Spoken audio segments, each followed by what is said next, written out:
Hi, now we'll go over using error messages to debug code. When it comes to error messages, it's first important to know the different types of errors. The first type of error is a syntax error, which is typically an error that deals with punctuation. When you have a syntax error, your program won't even start running. The second type of error is a runtime error. With this type of error, your program will start to run, but it will crash while it's running. Here, the program starts to run as Tracy draws a square, but the program crashes while it's running. And the last type of error is a logic error.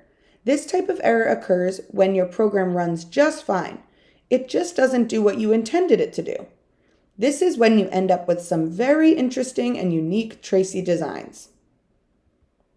Syntax and runtime errors will usually give a message when there is a crash. These error messages can be very helpful, and we can get a lot of useful information out of them. However, they can also be a little cryptic. Let's take a look at 3 common error messages you will get while programming in Python. The name error message says that some name is not defined. This usually refers to when a variable or function is defined incorrectly or not defined at all.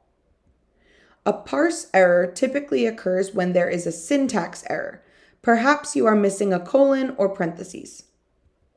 And a type error will occur when you call a function that takes in parameters, but you don't pass in the correct number of arguments. Now you'll take a closer look at these error messages in the editor.